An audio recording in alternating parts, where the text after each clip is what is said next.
I watched him fold the hoodie like it was a funeral flag. Neat, mechanical, precise. The way he tucked the sleeves in and patted down the edges. You'd think he was laying to rest a body, not some dumb piece of corporate merch. That hoodie was supposed to be his $95,000 milestone bonus. Instead, she handed it to him with a smirk so smug it could have caused a small earthquake. "Consider this symbolic," she said, voice syrupy and smug. "Optics matter." And just like that, the room went quiet. Real quiet. You could have heard a stock option evaporate. He didn't speak. Didn't flinch. Just took the hoodie like a man handed his own head in a box. Then he turned, nodded once, to no one in particular, and walked out. I think the silence that followed hurt worse than the insult. No one moved. No one stood. Not even Marcus, who owed his entire job to that man's 3 a.m. Slack replies. I sat there with my gut twisting like barbed wire, realizing two things at once.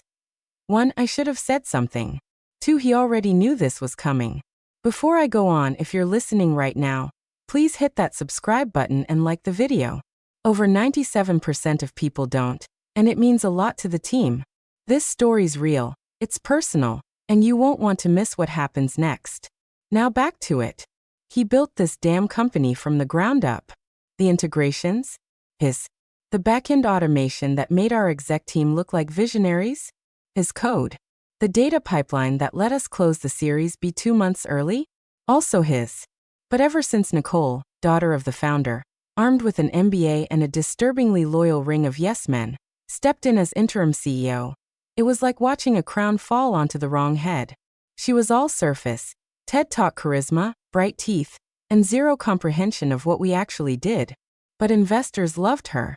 And when she landed that third pitch in 3 weeks, when the funding came through because of her leadership, she decided to make a point. That hoodie wasn't a gift. It was a warning. Her version of dominance. Her way of saying, "You're replaceable." The room full of VCs didn't blink. She played them like a fiddle. Called it a lean gratitude initiative. Said big bonuses sent the wrong message about culture. Said symbolic gestures were more aligned with sustainable leadership optics. He just nodded. Like he knew what she didn't. Like he had something stored away. I remember thinking, God, I hope he fights back. But the way he walked out, it wasn't retreat. It was withdrawal. Controlled. Surgical. The kind of quiet that comes before a landslide. After the door shut, Nicole turned back to the room like she'd just performed CPR on the company's soul. "Let's move forward," she chirped, flipping her tablet like a baton. But the mood had shifted. Investors exchanged glances, a few avoided her eyes. One of them, Gallon, watched the door he walked out of. Long. Like he already suspected something wasn't right. That was Friday. The hoodie sat on the corner of my desk all weekend. Still folded. Still smelling like the cardboard box it came in. I kept glancing at it, like it might explain itself. But it never did. Monday morning. Our dashboard slowed down. Nothing major, just weird lag on client syncs and automated reports. By Tuesday, 2 minor tools started rejecting login attempts. Marcus assumed it was just server-side latency. But I saw it. I felt it. It wasn't a bug. It was something else. And somewhere, wherever he was, I think he was watching. Waiting. Not for an apology. Not for a bonus. For her to realize just how much she'd signed away with that smile. He walked in like he always did. Quiet, shoes off at the door, same left-right glance at the hallway like he was checking for ghosts. But that night, something about him felt colder. Not angry. Not wounded. Just settled. Like a storm that had decided where to land. I watched him open the side drawer in the hallway console, the one no one touches. He pulled out a thin manila folder, like he already knew the exact weight of what was inside. No hesitation, no theatrics. Just fingers on paper, flipping pages like he was checking off a grocery list. And then he paused. Scan copy. Finalized timestamp. Her signature, rushed, careless, barely legible from the onboarding marathon she'd orchestrated last week. Page 4. Clause 4B. I watched his eyes narrow just slightly, the corner of his mouth twitch. Not a smile, not a smirk, more like an old reflex he didn't use anymore. The kind you get after being overlooked one too many times. Termination Clause 4. B. Withholding of contractual compensation constitutes material breach. Trigger condition. Unpaid milestone compensation exceeding 60 days. Effect. Immediate reversion of all Tier 1 logic IP to original architect. Rider active upon execution. No rescission permitted post-signature. She didn't read it. Of course she didn't. It was bundled with the staff consolidation forms. Standard cleanup doc. One of 6 she initialed in under 10 minutes while fielding a call about branded tumblers for the pitch event. He'd drafted it during the restructure. After layoffs, after reorgs, after watching 3 layers of middle management bloat float into existence. He called it contingency hygiene. I called it his last line of dignity. He looked up at me, not asking for permission, not seeking approval. Just nodding once like, yeah, this is what we do now. That was the thing about him. He didn't explode. He calculated. All those nights I watched him piece together back-end modules like a clockmaker, tuning dependencies so tight you could hear the app breathe. That same stillness was in his hands now, flipping through her signed consent like it was a bad receipt. No gloating. Just geometry. She thought she handed him a hoodie. But what she actually handed him was proof. Signed, time-stamped, legally binding, that she'd violated his contract.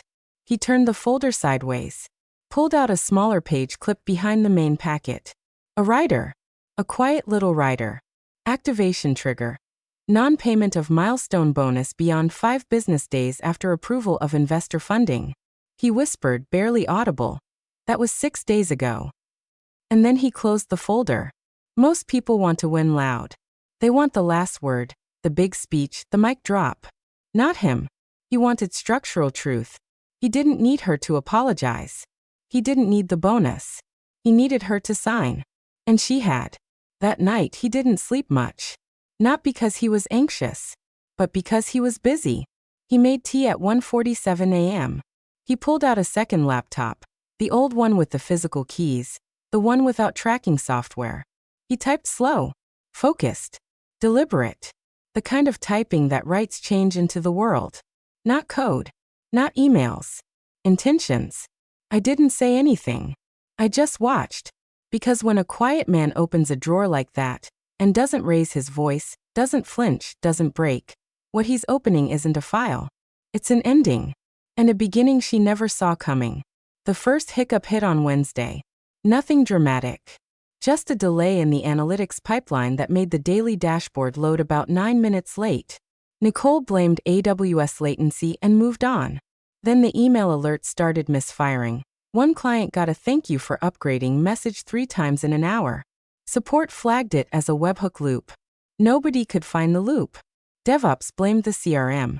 CRM blamed integrations. The integrations guy just shrugged and said, I don't even know who owns that module anymore. By Friday, the sync between our mobile app and internal user roles started flickering. Some permissions wouldn't update. Admins couldn't promote users. One intern got locked out of the staging server entirely. Temporary glitch. Nicole chirped like she had a hotkey for deflection. It's just growing pains. We're scaling. But I knew better. We all did. It wasn't the system breaking. It was the system pausing. Like it had taken a breath and decided, nope. Not for her. It's a special kind of haunting when code doesn't scream. It just politely stops obeying. Quiet refusals. Invisible no's. You open a terminal, type your password, and instead of rejection you get nothing. No error. No warning. Just a cursor that blinks like it's judging you. The architecture didn't fail. It just slowly began to close its eyes. That weekend, I messaged him. Me. Did you do something? A long pause. Then. Him, nope. I just stopped doing everything. And that's when I felt it in my chest. Not fear. Not awe. Reckoning. He hadn't hacked anything. He hadn't sabotaged a thing. He'd simply withdrawn. Because when someone builds the core of your system, the real kill switch isn't in a server room. It's in their silence. See, Nicole's entire pitch to investors was built on continuity. This platform runs itself. She said it on stage. Said it to Gallon. Said it to the board. What she didn't say that the self-running platform was propped up by 2 million lines of logic architecture stitched together by one man's muscle memory and coffee stains. The moment he pulled back, it wasn't a crash, it was a slow dissolve, like a building discovering gravity one floor at a time. By Monday, someone finally noticed the Tier 1 access logs were missing timestamps. Like the system had stopped reporting its own pulse. Compliance flagged it, panicked. Nicole said it was a time zone bug. She sent out a memo about localized daylight savings drift. I swear to God. But the cracks were spreading. Tools no longer recognized root commands. Scheduled backups missed windows. Even the error reports stopped reporting. The whole platform was going eerily still. And that's when the calls started. A VP from our biggest enterprise client rang me personally. Hey, we're seeing some weird behavior.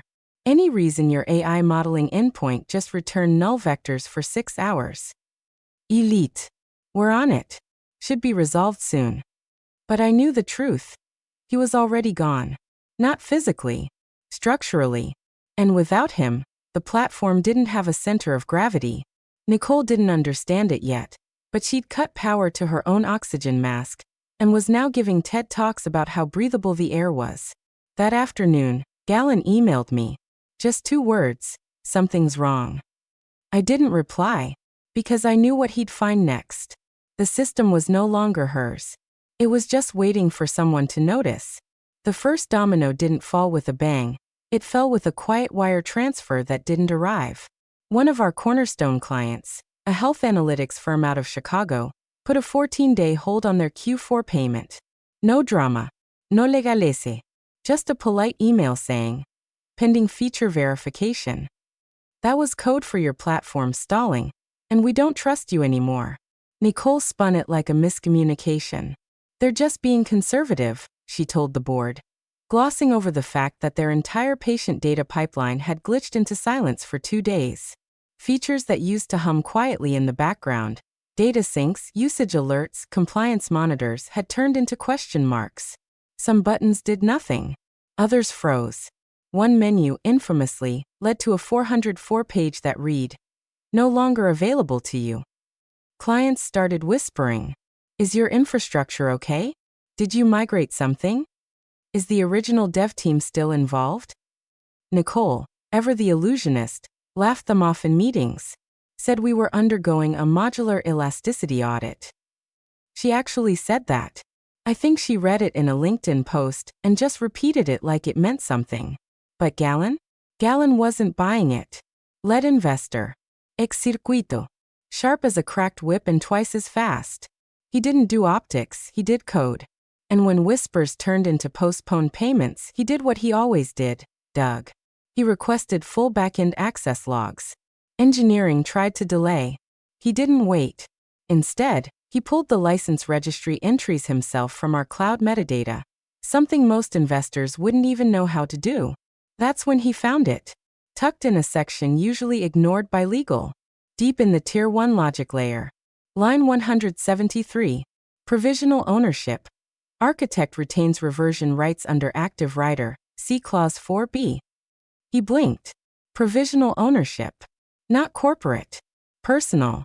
A quiet little flag that marked the heart of our system's logic structure as not entirely hers. He didn't call Nicole. He messaged him. Galen, did she sign this? 3 dots. No Rus. No Imouschen. Then a file. PDF. Time-stamped. Digitally notarized. Her full legal signature right next to the clause. Activation date. 3 days before the hoodie. No commentary. No subject line. Just proof. Galen stared at it like it was a grenade someone left in his lap.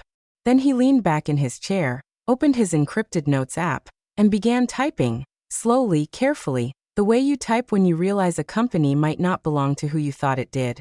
He didn't tell the board. Not yet. He knew better. When someone builds a system like that, you don't yell fire. You check who's holding the matches. And in this case, she'd already struck one and handed it to the only man who knew where the gas lines ran. Nicole barged into the server room like she'd just discovered firewalls by accident. Hair still perfect, voice sharp like she was trying to command the code into submission. Why can't I access the DevOps dashboard? She snapped. No one answered. Tyler from IT looked at the floor like it owed him money. I watched her slam her palm on the table, like that was gonna wake the infrastructure up. Why the hell is my root access revoked? No one had the guts to say it. Because the real answer wasn't technical, it was contractual. Her access wasn't revoked. It simply never belonged to her in the first place. That's the thing about systems like the one he built. The permissions weren't coded into dashboards. They were etched into logic trees, tiered keys, and soft dependencies he never explained. Not because he was hiding something, but because no one ever asked. They just assumed his silence meant compliance. It meant ownership. It didn't. And now the system was folding in on itself. Not deleting. Not crashing. Just closing doors one by one. Microservices stopped responding. The platform heartbeat monitor, a little tool he built that pinged every 15 minutes, stopped pinging entirely. Legal was called in. They brought 4 suits and 2 laptops and left with none of their questions answered. Then someone, probably Jessica from compliance, found it. Clause 4B. IP reversion. Triggered upon breach of compensation. Dated, signed, active. Nicole's smirk cracked for the first time. She read it twice, then again faster, like speed reading would change the outcome. This can't be enforceable, she whispered, more to herself than anyone else. Legal didn't say a word. Then one board advisor, an older guy from the early seed round, leaned back and muttered, "Tell me we didn't just breach a core contract." No one answered. That's when the COO stepped in. Cool-headed, MBA slick. The kind of guy who thinks everything can be solved with an NDA and a wire transfer. Look, he said, we offer him double the milestone. Say it was an administrative mistake. Get him to rescind the clause. Quietly. No press. No audit trail. We move forward. Nicole nodded slowly, as if pretending to be in control again. But I could see the tremor in her jaw. Because it wasn't just about money anymore. It was about leverage. About ownership. And she'd already lost it. What legal confirmed next was the kill shot. The clause was notarized and timestamped via DocuLink. Her signature, no coercion, full execution. The writer was filed with provisional IP status. He holds temporary rights over all Tier 1 logic until compensation is delivered in full and formally accepted. Translation? He owns the core. Not conceptually. Not metaphorically. Legally. And worse, operationally. The backend, the automation systems, the client sync trees, the entire internal toolchain. It all sits atop the Tier 1 logic spine. And that spine? Now assigned to one man. The man she tried to thank with a hoodie. They say power doesn't leave a vacuum. In this case, it just changed hands. Quietly. Fully. Irrevocably. She came into the conference room like she was still the main character. Espresso in hand, lips glossed to hell, phone buzzing in that irritating little staccato rhythm she never turned off during meetings. Let's make this quick, she said, sliding into the leather chair like it owed her money. I've got a call with Norway in 15. She tapped the screen, eyes darting like she was mentally rehearsing her next LinkedIn post about resilience. Galen didn't speak. Not at first.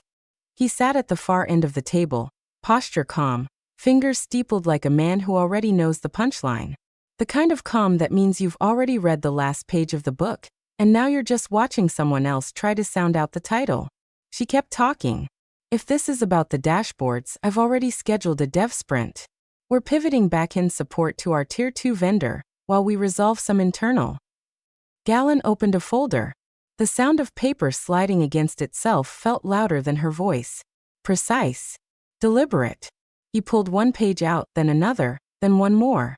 Then turned them toward her. Her voice trailed off mid-sentence. The room went pin-drop silent. Even her phone, for once, stopped buzzing. She looked down. Page 1. Post-consolidation ops restructure agreement. Page 2, Clause 4B, highlighted in Galen's signature green. Page 3. Digital signature certificate. Her full name. Her initials. Date. Timestamp. She blinked. Then laughed. Oh, this, she said, voice skipping like a scratched record. That was boilerplate. He snuck that in, didn't he? I didn't see that. Galen's voice cut across the table like a scalpel. It was in bold. 3 times. You signed the clause. You signed the rider. You assigned ownership upon breach. He paused. And then you breached it. She flipped faster now.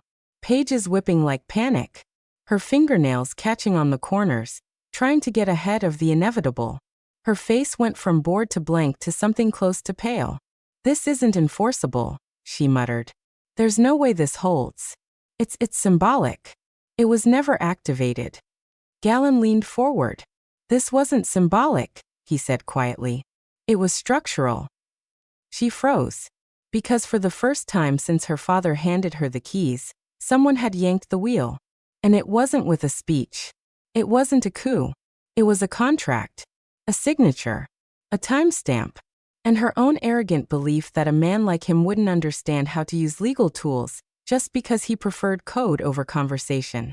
She looked at Galen, then down at the page again, as if the letters might rearrange themselves into a get-out-of-jail-free card. They didn't. He folded his hands. The IP is no longer yours. Neither is the platform. Tier 1 logic reverted. The client frameworks are tied to his nodes. He owns the core. She tried to speak. Nothing came out. Galen sat back in his chair. You gave him the hoodie. You gave away the platform.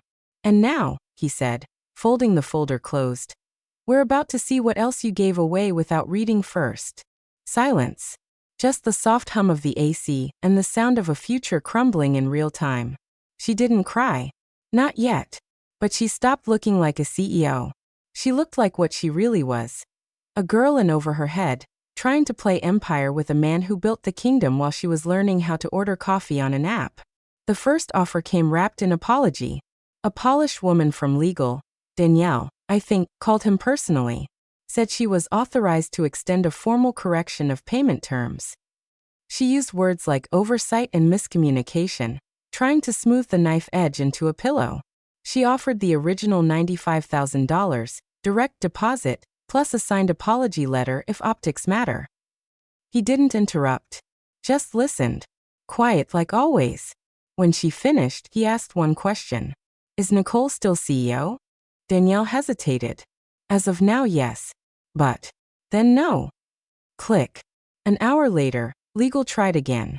This time from a different number, different tone. A junior partner from their external counsel. More aggressive, more desperate.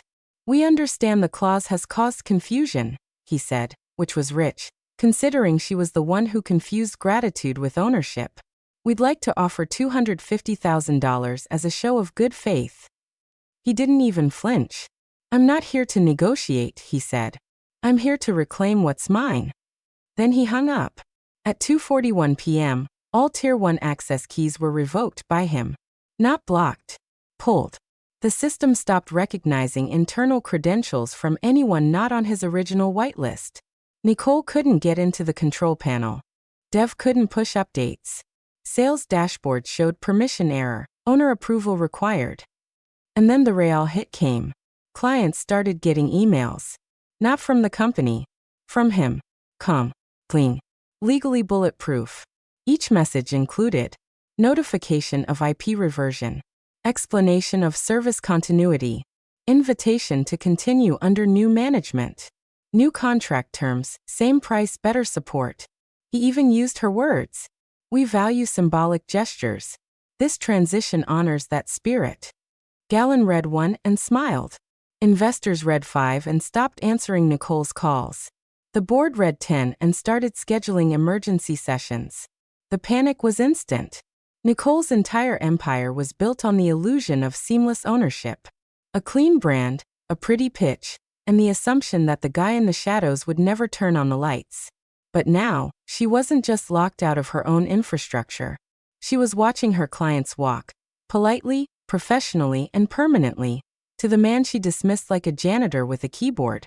At 4:03 p.m., the internal Slack blew up. Who reset our root credentials? Did we lose API control? Why is the data pipeline pointing to a private repository? Who the F is codename_hoodie? No one answered.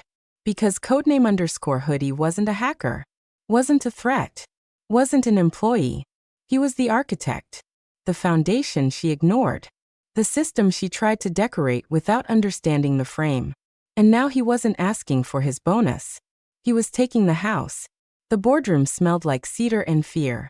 Someone had brought pastries. No one touched them. Nicole sat at the head of the table. Arms crossed so tight her knuckles matched the bone-colored leather on the chairs. Her father was beside her, still in denial, still dressed like he mattered, still convinced legacy meant control. Galen stood at the opposite end, not loud, not angry, just ready.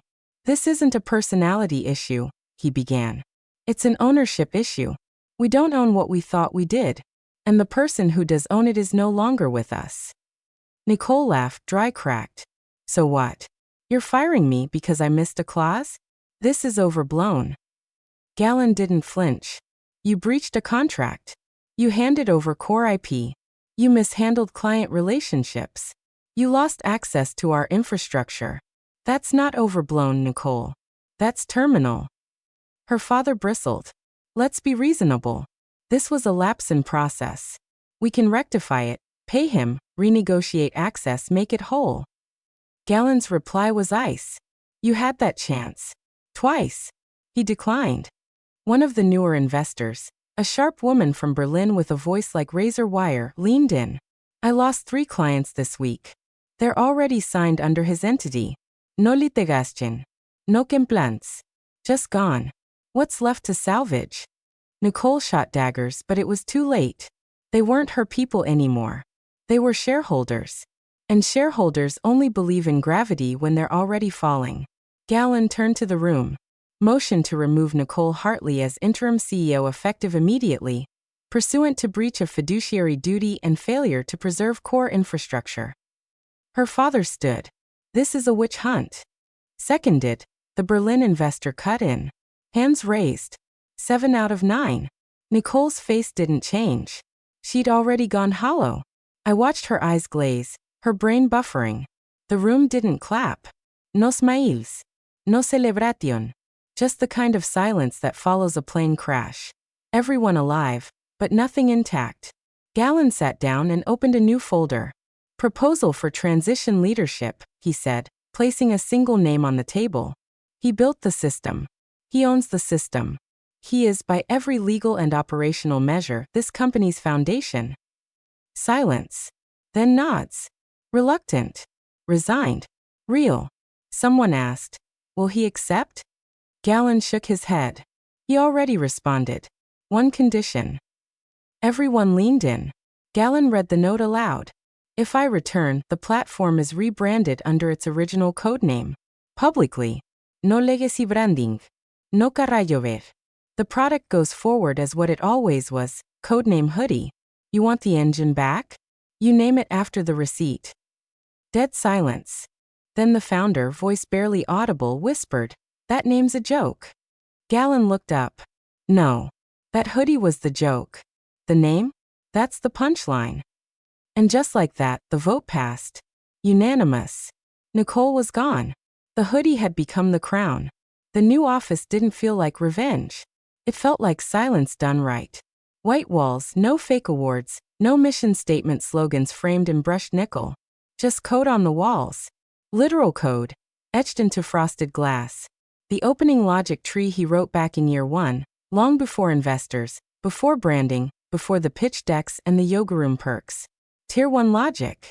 The spine of everything. Mounted above the front desk, in matte black acrylic. Codename Hoodie. Most people didn't get it. That was the point. The day the first shipment went out. New platform, new name, new contracts. He sat at his desk, folding that same hoodie she gave him. Still clean. Still unread. No coffee stains, no holes. Just fabric and memory.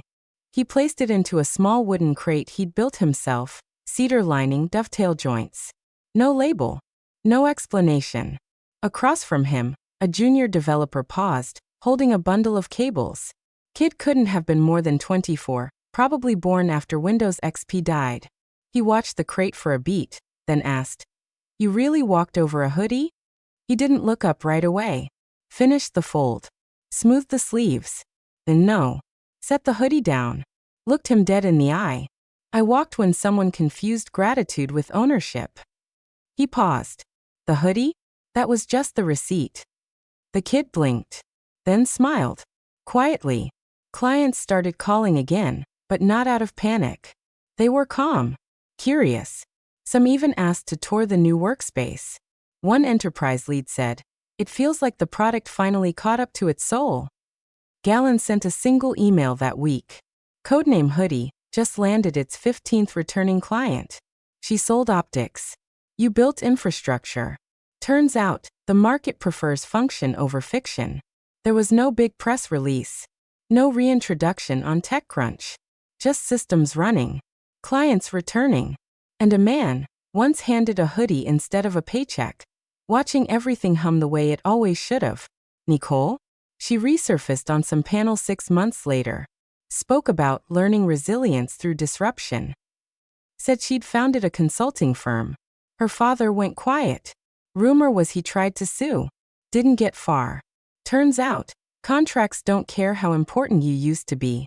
As for him, he didn't gloat. Didn't tweet. Just kept building. And that hoodie? Still folded. Still waiting. Not for revenge. Just as a reminder that when people think you're non-essential, you don't yell. You withdraw. Let gravity do the rest.